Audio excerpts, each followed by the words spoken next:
Premtobre Kasee Elton eye brobe owo eye chebi na hono a wakono ne nyina fa report e ba abonten fa galamsey ho nsem wo beto odwa se ye mampanyini omu fie ba akokora no na galamsey koso ye wo nti wone mampanyini ne cousin ba akotwetwe nkomo a ye hwese de nkomo twetwe no eko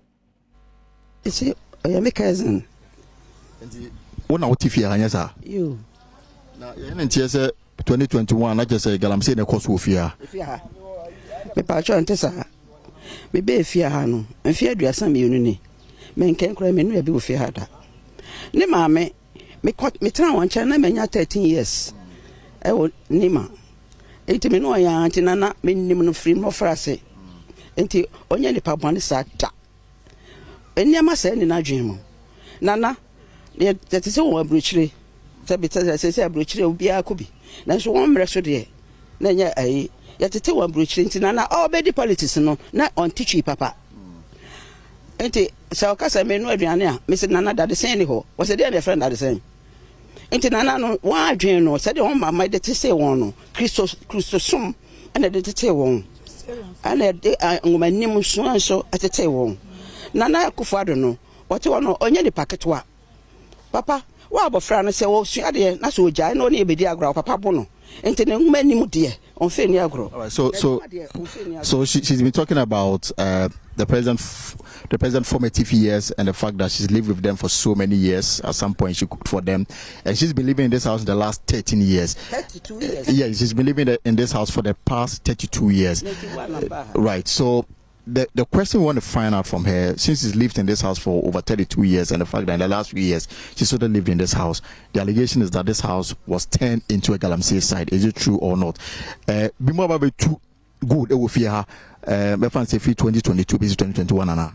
2022. 2020, 2021. It be too good. It will fear her. Me pa cho Debbie,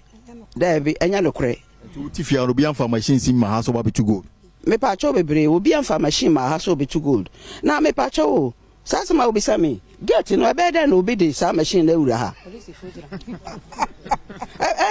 machine na wo ka me hu ne kase de na so me hu se get ye be da no obi de machine be wura ha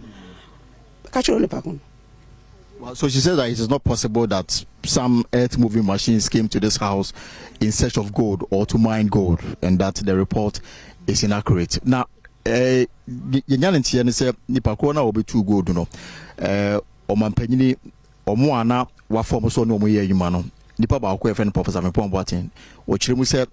obi fe na nipa ne fe no obi hwe na no kwento de excavator ba ha e ma na garden na ya se no o sign ebe reclaim ye esan ye ni ye o de o ka che ne se bibia sensi ofia ha enya no kure bibia sensi ofia ha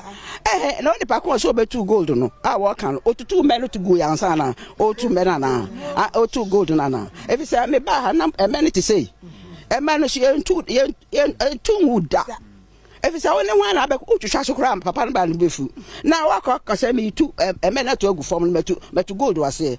me pa cho ka tell papa no say e mesisi fia bebre ye entu me no bi wuda enyi papa e me no kura enyi nche me say mba na ya dua na e wa ha enti me pa no cho e me wa ha enti be den na tu e me na to agu na to gold enti woni pa ko ka sare a chiro no di. Right, so